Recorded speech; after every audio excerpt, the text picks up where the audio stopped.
Welcome back to Mindkind Podcasts. This is Dr. Jo North returning to our platform. Mindkind continues to be a reflective space for anyone who wants to stay sane in our demanding world. Our intention is to inspire, motivate and inform people of all ages interested in mental health and well-being. I'll be drawing on 35 years of practice as a psychotherapist, and we'll be looking at research and therapy along the way and talking with other experts in the field so we can draw on their skill. If something affects the mind, we'll be talking about it. So let's get on with today's podcast.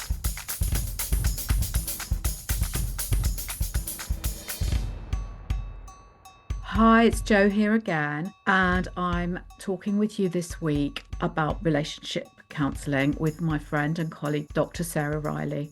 Okay, so Sarah was a medical practitioner and she worked as a GP for 27 years. And she trained during that time to be a relationship psychotherapist. She now continues to work with couples, and she's also working for an organisation who supports GPs in their work. So she's very busy, and I'm delighted that we've managed to tear her away from all of that so that she can talk to us about what it means to go into couples therapy. And I know you're going to find this really fascinating. We asked some very straightforward questions that people might ask, like, for example, why do people choose to seek relationship therapy? What actually happens in relationship therapy? And what does a healthy relationship look like? And how do you know if a relationship can survive or thrive? It's so interesting because in my work in mental health, I meet so many people who struggle in relationship and can't find their way through some of the challenges that relationships bring. It's probably the most important area of our lives, aside from raising children. And we get so caught up and ensnared there in such unhappiness. And it's just great to have people to turn to who can start to reframe the story and help us rethink what's going on. And as Sarah says to us, she talks about helping her clients to not blame each other, but to think of working towards the relationship and doing things for the relationship. She helps people to be more responsible in equal measure and how to deal with fear of conflict. And particularly, she's very invested in helping people understand and accept the differences that are in each other. When we start off in relationship, we're so in love and all of those chemicals are flowing through our system, we think that nothing could ever go wrong. But things do go wrong as reality starts to kick in. And we have to start to balance out the power dynamics in the relationship and to understand, as she puts it, what is the deal in the relationship. And sometimes we are in deals and arrangements that we don't even have words for. It's in working with someone like her that we start to have more perspective. We go to people like Sarah, as she says, when people are in crisis in relationship. Although, wouldn't it be a great idea to sort things out when we're not in crisis? You'll find us talking about really simple things like what is important to your partner and how can you be the best person you want to be in this relationship. And we talk about taking risks and doing things differently in order to help one another. It's a journey, she tells us, and there are basic steps like listening, checking in with one another, understanding difference, and continually remaining curious about how our partner is growing and has the freedom to grow, and at the same time is in a committed relationship with you. So we talk about throwing out shoulds and letting your partner know what you want, and particularly learning how to negotiate, because you can't have it all your own way, and yet it's really important to have your own needs met. So it's a start. Our conversation is a start, and we need to get Sarah on more so that we can get her to tell us much more about these different areas. But it's certainly a great introduction to anyone that's thinking about checking in on their relationship.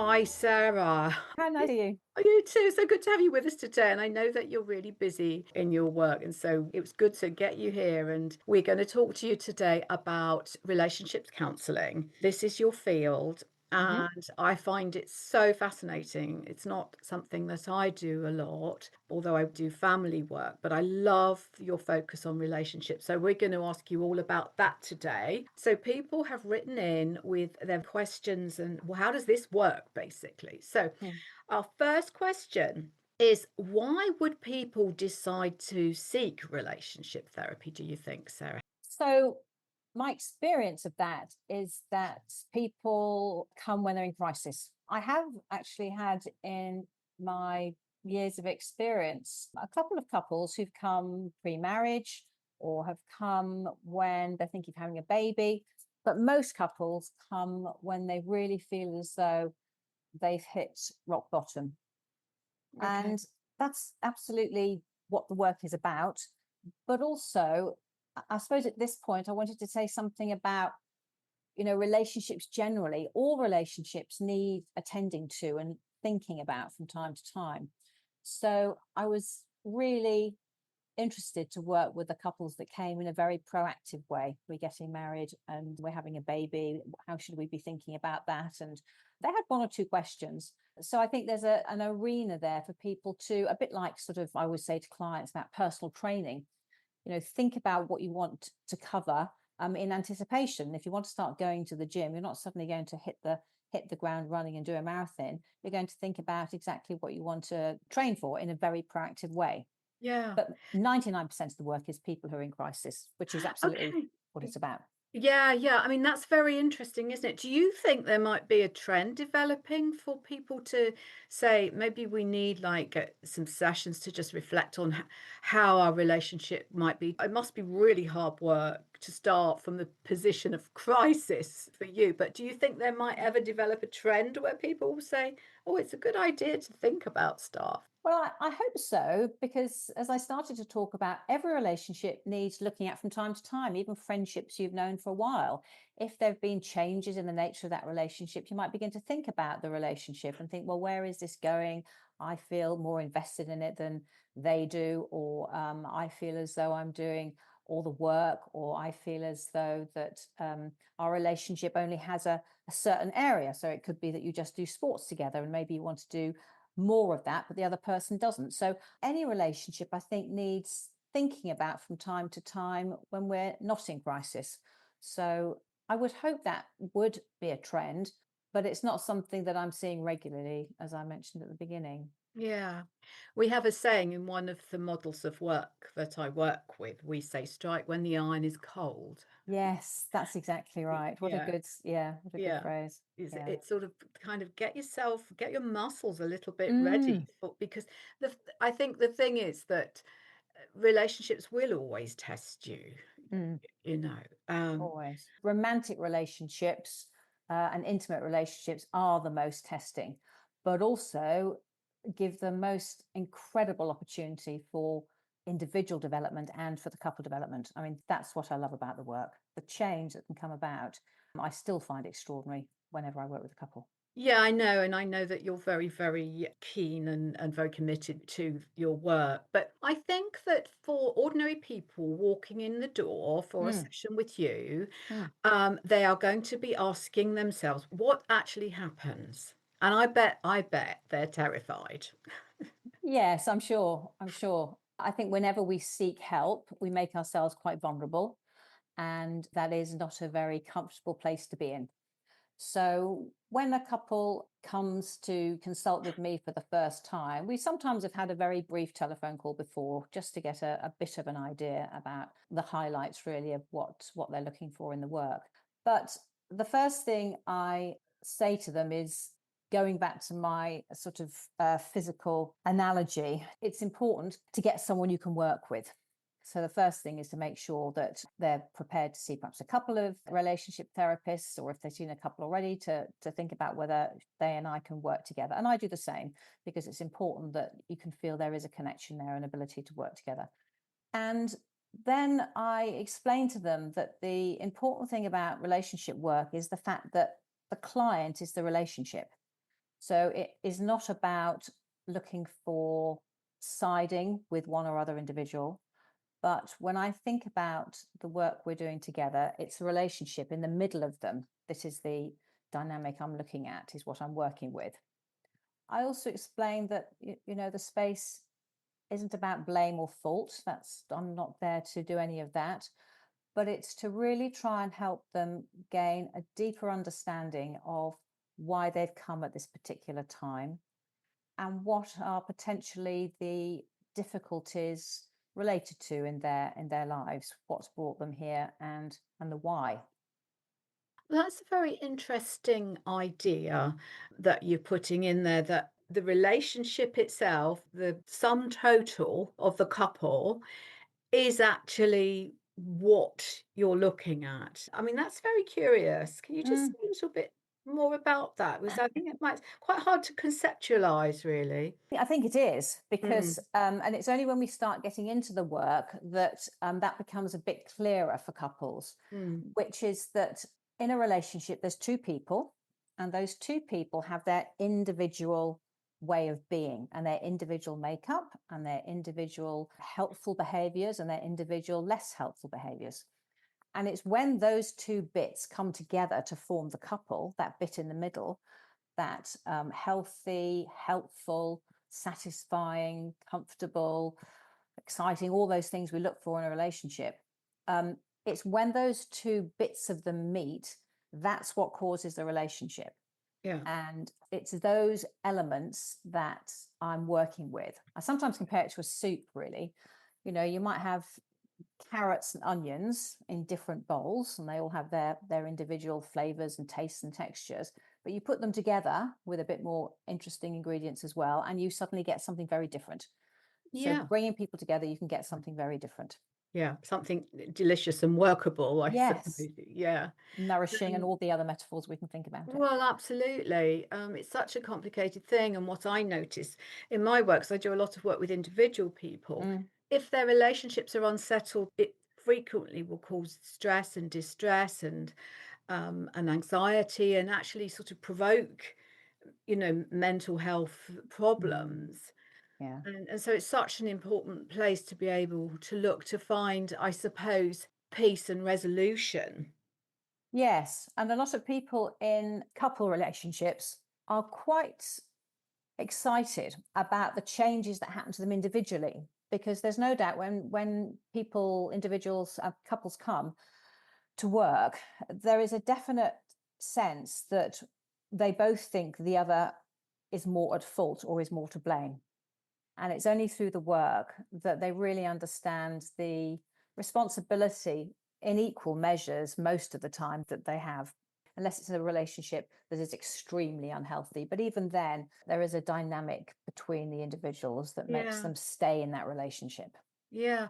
How do you help people move away from blame, do you think? Because it's a big thing, isn't it? In being a human being, Mhm. we kind of think, oh, it's their fault, and I do it. I sort of think, oh, it's my husband's fault, and then it's really destructive. Yes. Yes, it is. I mean, it is, as you say, a very natural human instinct. It's got nothing Mm. to do with me. It's not my responsibility. It's all about you, Mm. all about the other. So part of the work is really understanding what the blame is about. Is the blame that my husband, my wife doesn't listen to me? And then we think about why that might be the case. Is it that they're frightened that they're going to say something that results in conflict and the husband doesn't like conflict? Is it something that they believe is going to make them feel as though they don't matter or that they are responsible for the other? So, underneath that sense of blame, there is always reasons to make more sense of it for people. Uh-huh. Okay. So you help them find the reasons to make more sense of it. Yes, Yeah. yes. Yeah. And that is very much about, as you've mentioned in systems, how their partnership works. What is the deal in this partnership? Okay. So Okay. we talk a lot about deals because people understand deals. Yeah. I give you this and you give me this, or if I behave like this, then you're going to behave like that. But if I Yeah. change my behavior, then gosh, how surprising your behavior changes. Yes. People become much more empowered when they take responsibility for their own behaviors to see a change in their partner. Yes. And that is one of the most exciting things to see, to Yeah. understand that they do have some control about how this relationship operates. Yeah, that's really interesting. Do you think people have deals and they don't even know they're in deals? They don't even know Oh, they've made deals? all the time, all the Yeah. time. And I think to keep it on that level, that's what the work's about. What is the deal in this relationship? And is it Yeah. helpful and healthy for you both? And if Yeah. not, how are we going to shift what you're expecting from it and what you get from it, which is what a deal's about, isn't it? So I think people might wonder, what does a healthy relationship look like? What are you looking for to create a healthy relationship, It's funny, Sarah? isn't it? People have so many thoughts about that. When I start working with a couple, one of the first things we think about in the first couple of sessions is, what attracted you to your partner? What was it you liked about your partner? And so many people, as we know, most people could imagine, would come up with the same things: a sense of humor, or good looking, or we share the interest in sport, or we share going to music festivals, or whatever it is. Whereas, in fact, below those things is, and that's fine to start with, we get onto that sort of level because obviously that's how people think about their relationships. But underneath all that, it's much more about someone who accepts me as I am. Mm. And part of the work that happens a lot in relationships is really understanding difference. So a healthy relationship is being accepted as you are and being able to accept who you are, and also not wanting to change the other, because that's all part of accepting difference. Now, we know in relationships there are things that drive the individuals mad, and that's okay to mention those things, that you might like your husband to make a cup of tea in the morning, but without being asked. But then we get into the conversation that we had earlier about, well, does he know how important that is to you? And why is it you like him to make a cup of tea? Well, because he's thinking about me. Yes. So Mm. it's about how you matter to him. So we think about it in those terms. So we've got a healthy relationship is feeling as though you're being thought about. So I matter. Understanding difference. I don't want to change you. There are bits of you that might develop when we're together, but I don't want to change you. But also experiencing that you're the best person you can be, that you actually like yourself in this relationship. Mm. So many people, when they come to this kind of work, actually don't like who they are in a relationship, and it takes a while, to understand that that's part of it. It's you that's making me feel awful, and I feel awful. I feel awful about myself. Wow. Yeah. And then when we work out where the responsibility for that lies and how the couple can work to support each other to be the best version of themselves, that's a real breakthrough. And it's about responsibility for looking after yourself, and therefore taking the other out of the responsibility. And so they feel content that they're supporting you, and you feel content that you're supporting them.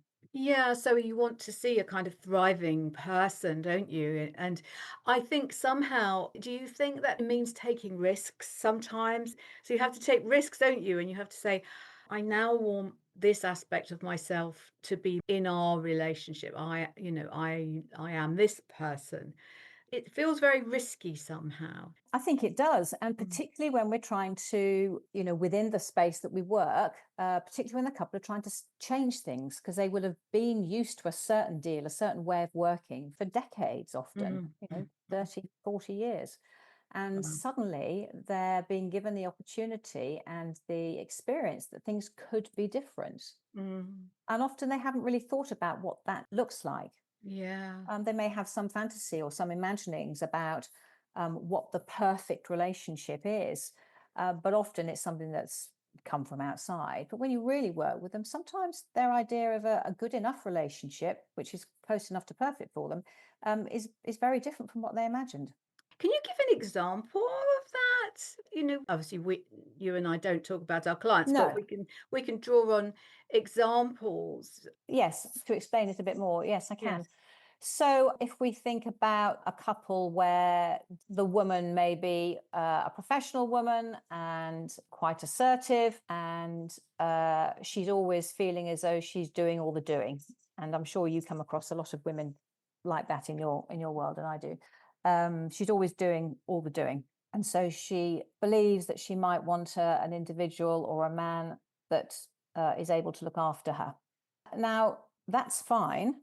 And she may come with a man who she, to the sessions who she chose because she believes he could look after her. But in fact, despite wanting that from her partner, she's still not able to stop all the doing. So she still, for reasons that become clear in the work, feel the need to be in control of all the doing.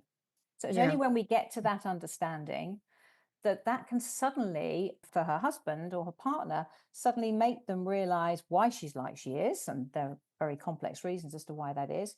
But also, it then allows him the opportunity to do some of what she's asking for. And it may be that she's never even asked him.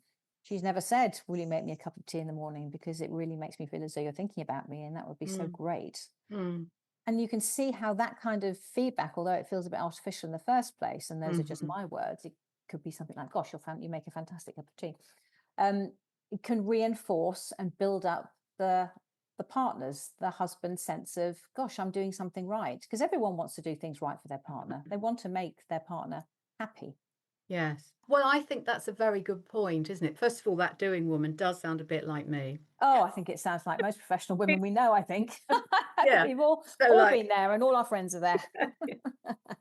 and it's like being able to let go of that Yeah, persona, isn't it? And it's surprising how I think somehow for our partners, we need to make the pathway clearer for them as to absolutely. how to be a great partner and Yeah, vice versa. yeah.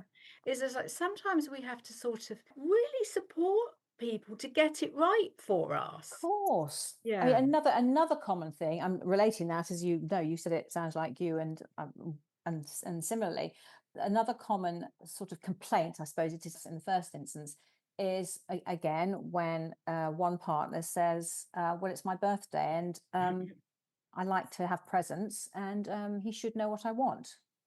Well, how? How is your partner to know exactly what you want? Well, I want a surprise. Well, that almost sabotages the ability for the partner to do anything because whatever he does, it's unlikely to be, or she does, it's unlikely to be exactly what they want. Yeah, yeah, yeah. So I find myself quite often in this work with couples saying, "Well, what about writing him or her a list? Give him or her a choice." Yeah. And suddenly, just like the tea, it really works because there's Yeah. something on there the partner wants, and the other individual can fulfill that wish, and everyone's happy. To Isn't it interesting that we're talking about something as straightforward as writing a list yeah, and helping someone to get it right for yes, it could boil down. I think you're saying, you could save a marriage or a relationship, whichever sort of culture people exist in, yes, simply by something like that. I always use personal examples. A lovely example is I've got a wonderful husband, and hmm, just like any other husband, he gets things wrong. mm, And he's not great at buying presents. So the latest wheeze is that he goes straight to my daughter, who's very grown up. She knows mm, exactly what I like, and she gives him lots and lots of hints. And and mm, and then he comes and he gets me the best present, mm. and he's really pleased with himself, and I'm usually really pleased with him too. Yeah, and it's win-win for everyone. It's It's a win-win for win-win. everyone. Yeah, And yeah, it yeah, does yeah. work the other way. I mean, we started talking about this because of risk, and you're absolutely right. Because changing anything, as we know in life, going back to personal Mm, training, you start the gym and you're going in with great enthusiasm, but to maintain that change is very difficult. yeah. And I do frequently, again, use that analogy with relationships. I think you probably have the same in your work too. People sort of see small changes and they think, "Oh, actually, we're done now." But when that happens, when they think people are done, sometimes something comes in and it Yeah. disrupts everything again. And I Yeah. say, well, it's very much like keeping up regular exercise. You need support to do it, to get it to be in a real habit in order to change your way of thinking or your behavior Yeah. patterns. Yes. But it is a risk, and they needs to feel safe to do it. Yes, you do, don't you? And it requires a genuine. I think you've got to, forgive the language, but you've got Yeah. to be in. You've got to sign up. I think. Would that be Definitely. right, Sarah? Do you think? Yes, and I think it's quite easy in the first few sessions to see when that's not happening. It doesn't happen very often, but No. it does happen when And one so, individual hasn't signed up. yeah, and if you don't sign up, maybe you're not. Is that sort of a little bit indicative of this being very hard to put together? Do you think for a couple? Yes, I mean, I think the difficult thing couples find is that couple work, I think, does work part of the aim, because, as I said, the client is the relationship. To really keep working on the relationship, to allow as much opportunity for the individuals in this to understand a bit more. But sometimes that doesn't happen. And one of the other things when couples do come for the work, again, we're quite a sort of how is this going to work, and what is the end point culture as well at the moment. But so sitting in the space where I'm not able to say exactly what the journey is going to be for them, where the Mm, end point is, mm. all I can say is that you started this journey on this road, and we'll see where it takes us. Yes. It must require quite a lot of faith on your part in that people will work with you. You take risks, don't you, in doing that as a therapist? Yes, because no one has a crystal ball to be able to see exactly what's going to be happening, No, in the no. weeks and months. But the fact, as the therapeutic work continues and they find that the space that they come into, the three of us, it is a very safe one and a very accepting one. And it gives them an opportunity to really explore and take risks, as we just talked about, that they've never Yeah, done before, because they yeah, haven't felt safe enough to do it just when the two of them are together. yeah.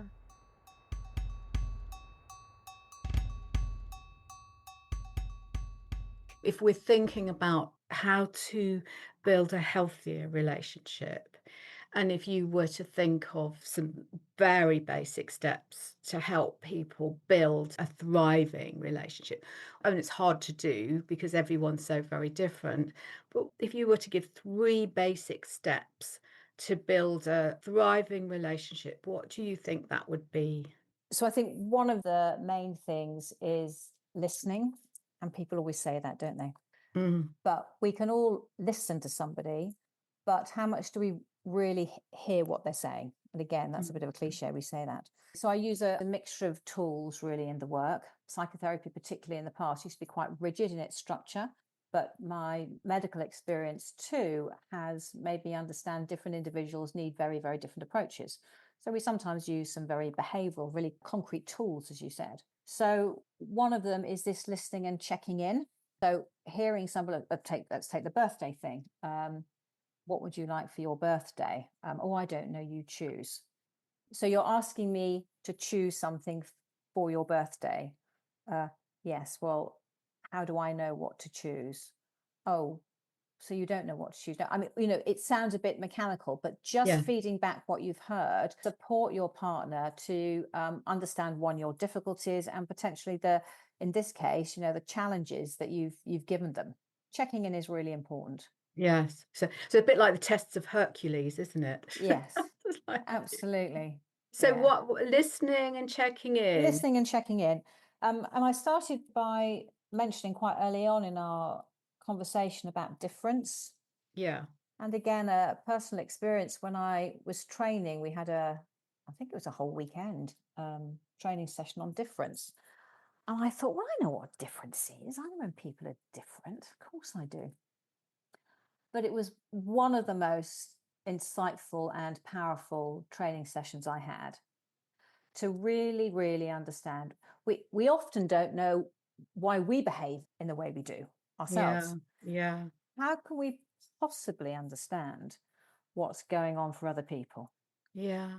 Yeah. So really, almost with your partner, on a daily basis, thinking about how different you are, because we're always looking, as we know, when people first fall in love, it's the similarities that they really hang on to. Oh, we're so like each other because we do this. And quite often you see in individuals, they even look like each other, don't they, sometimes? I mean, that's a well-known fact. You tend to choose individuals that have bits that look like you. And the drive as part of a relationship is to find this complete, enveloping, unconditional understanding, which, of course, the only place we had that, most of us, is when we were babies, being looked after by our mothers. Yeah. But that's the, or fathers. But that's the drive. We want to be completely understood by this individual, to be able to understand and walk around their head and look at every nook and cranny. Mm. And the the downside of that, that again comes up a lot in this work, is assumptions, is assuming you know about your partner. Yeah. So acknowledging, understanding, really, really thinking about difference, and therefore stop making assumptions. So we've got listening and feeding back. We've got really think about difference and not make assumptions. Yes. And in order to do that, I suppose the third thing is to continually remain curious about your partner in every single way you can. And to say, well, I don't like Yeah. that. And well, just why don't like that? I always thought you liked that. I had a Yeah. couple that I worked with several years ago, and we were in a session, and again we were talking about tea. And he said, "Well, I've made her a cup of tea for 20 years. She actually don't like tea." Bless. I Yeah. and Yeah. so I sort of responded. I said, "You don't like tea?" I said, "No." "Did you know that your wife didn't like tea?" "No, I had no idea." Oh, Right. yeah. So that was the beginning of this sense of, if something, just be curious. Keep asking Yeah. questions about your partner all the Yeah. time. Does it Yeah. work for you that we sit down at 7 o'clock every night to have supper? Actually, it doesn't, because I quite like going to the running at that time, or I quite like watching this football on telly or whatever. Okay, so Yes. how can we make it work better for us both? Oh, I mean, it boils down to such simple things, doesn't it? Yeah, it That does.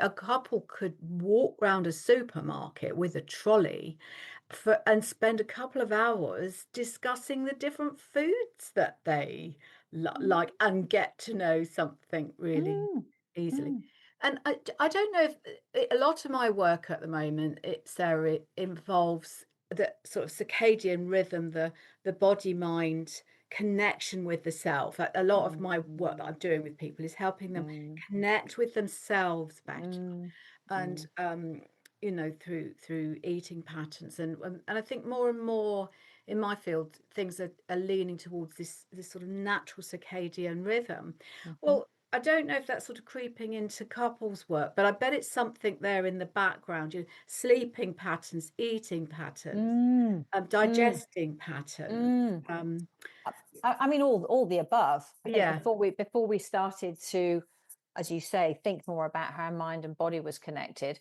I just talked about a couple of things that, about people wanting to go running at certain times and watching the TV, or how they relax.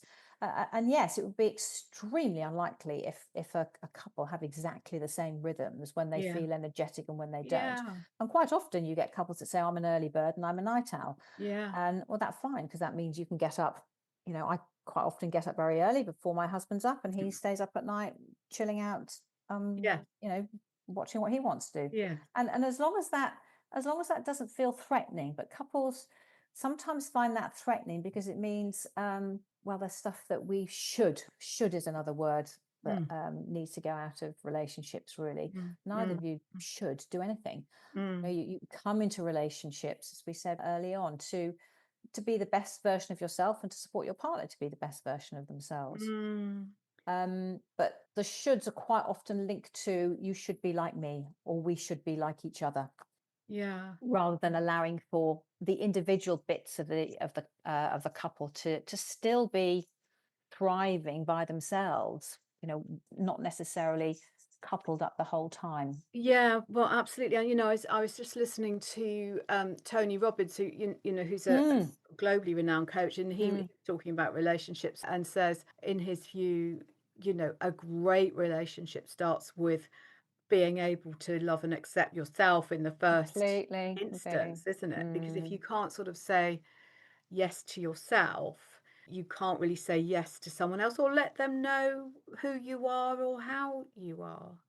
It's so fundamental, that relationship with the self, I think. It is, and some of it's in language. Again, another theme that comes through very much is this difference between, well, certainly should, ought to, must do, have to. Mm, If there's a lot of that, we spend quite a lot of time reframing. Well, I should, or we should have dinner at 7 o'clock every evening together because it mhm. shows we're a couple. Well, do you want to eat at that Yeah, time? No. yeah, Okay. Do you want yeah. to? Yes, I want to eat at that time. Okay. So let's work this out and we try to use the word want a lot because that is a great anchor. I want to do this or I want this. Now, that may not fit in with your partner. And then we come to this other part of healthy relationship is this ability to negotiate. Okay. So couples have to feel safe and able to negotiate through their difficulties. And as we know, negotiate often means you don't get everything your way, and neither does your partner, but you come to a middle road. So yes, Mm. let's have supper together on 1 or 2 weekends a week, and then the rest of the time we can do our own thing. Yeah, I absolutely agree. I mean, so but back to sort of circadian rhythms. I mean, my Mm, eating pattern doesn't fit with my husband's at all. He's mm, got a cast iron metabolism, and I don't. And but what we do is we have dates for eating together, absolutely. and How that lovely is that? yes, really works actually. I can Mm, highly recommend it. Most of the time, though, we kind of have separate meals, and I thought, well. But that suits my rhythm. What if, oh, I don't know, that might affect us. But actually, losing weight suits me a lot, mm, you mm, know. mm. So there's that sort of comfort, and then we just work it out. So I love your idea there about negotiating, which is so very important. What I'm really getting from this conversation is how complex things are. And I know, we both would understand there are points at which relationships just don't work for people. Yes, And if, one of the ground rules in our field is that we're all the time looking that everybody's safe and well, yes, that we, above all, people should be doing no harm to one another. yes, And I just wonder, what would your advice be to somebody if, say, for example, they were in a situation of coercion or domestic violence, or, do you have any guidelines for people who might be listening who aren't in a position for changing a relationship, but are in a situation where power has gone out of balance? yes, absolutely. So I do come across couples that present as a couple in crisis, and some of what you've talked about obviously comes through during the work. And quite often it's fairly easy to pick up that there's a power imbalance between the couple. And as you Mm, said, I have a professional duty to make sure that the clients I'm working with are safe. And if I feel so, the easiest one really is if the children in the relationship aren't safe, then I have a very low level of talking about that in the session, and then exploring with them how we're going to address that. So it can come out of the session, and mm, I am free to obviously to speak to relevant people if necessary. If the challenge is within the relationship itself, then one of the ways to really support the couple to think about that is to have an individual session, and I will do that as well. So mm, sometimes, if that sort of degree of control is, then that, as I said, plays out in the session. I say, well, maybe it would be helpful for us to just have an individual session to just to think about what's happening here, and then that gives the individual that is being controlled or abused, as is the correct term, an opportunity to feel safe to be able to talk about what's happening. And mm, as you know, to enable people just to have the space to talk often mhm, then gives them mhm, momentum mm. to make changes if they wish, because it still is very much in their hands to make those changes. Well, that's right, isn't it? That we are talking about really a thriving relationship being a scenario where people can interact, where they can tell the truth, where they can take Mhm. risks, where they can learn to trust and Mm. communicate. And we also have to help people recognize when things are not safe, when it's time to stop being tolerant. Yes, I've just written down tolerant. Did you? Absolutely. Yeah. What Yes. what would you say about that? What made you write that down? Well, yes, because I've heard where you were, potentially moving to. Yes, one of the lines, or one of the main avenues of work in this situation is to support people to say, "This is enough. I will not tolerate this anymore." Mhm, And mhm, that happens, as you know, working with families. Sometimes with children, we have to use that language. I will not mhm, tolerate that. mhm, mhm. I want to be spoken to with a degree of respect Yes, or whatever it is. yes, So again, that want, I will not tolerate it. I want this to stop. Really important language for people to get used to using. And it's amazing yeah. how many people don't use that language. Yeah, absolutely.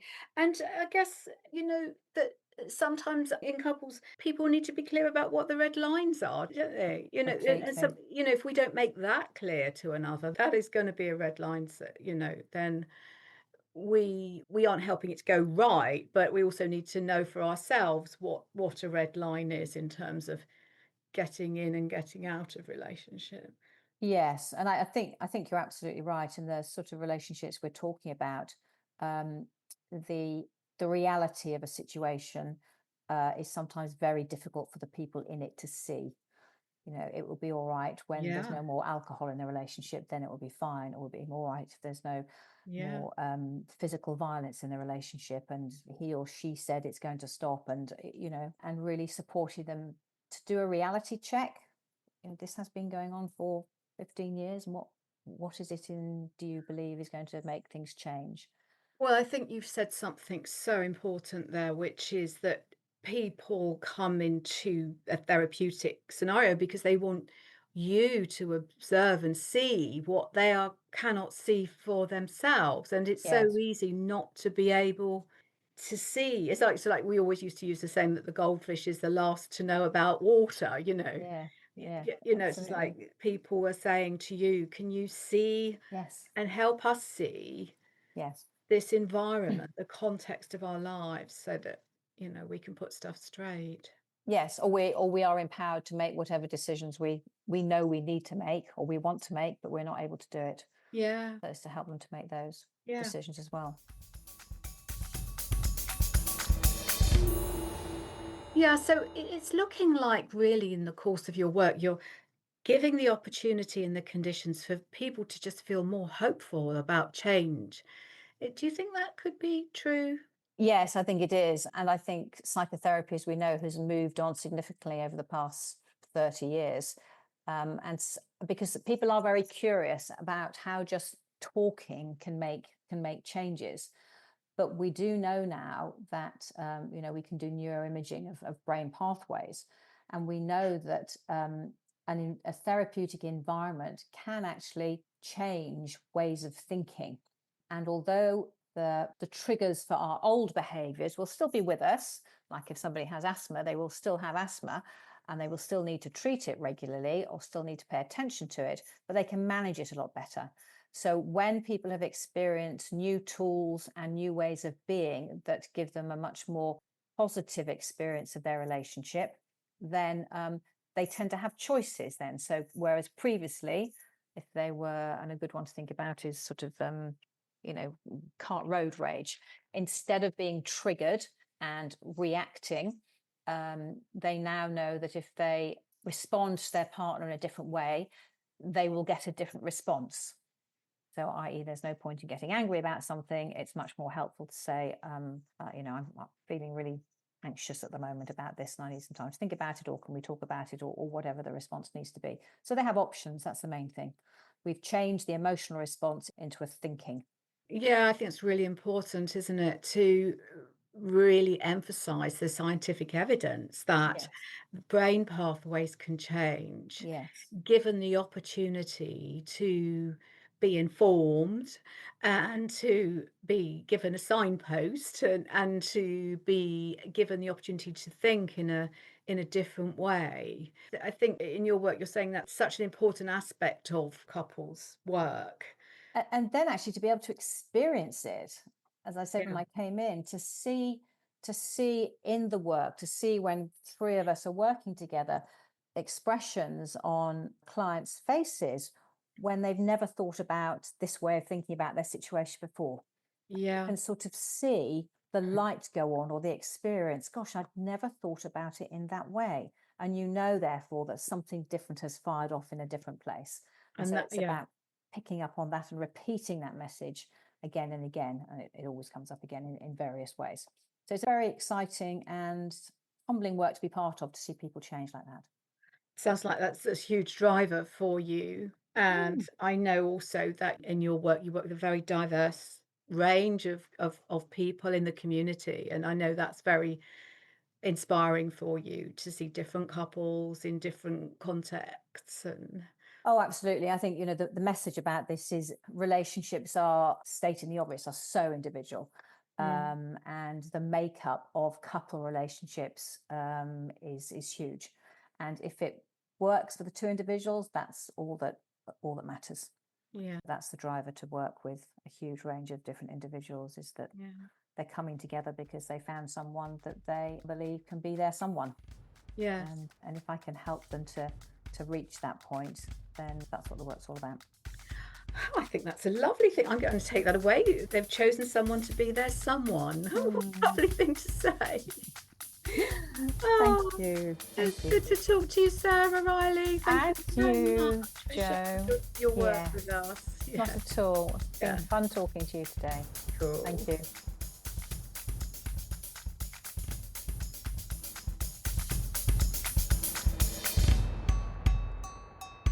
Thank you for listening. Check out the next episode on our platform. Don't forget, I'm a doctor of psychotherapy, not medicine or clinical psychology. My expertise lies in the field of applied psychology through psychotherapeutic models of practice. This podcast is not intended for diagnosis or treatment of any kind. If you are concerned about your mental health, do consult your doctor, who will guide you. If you are ever in a mental health crisis within the UK, dial 999. In all other parts of the world, check your mental health facilities or turn to someone who will support you.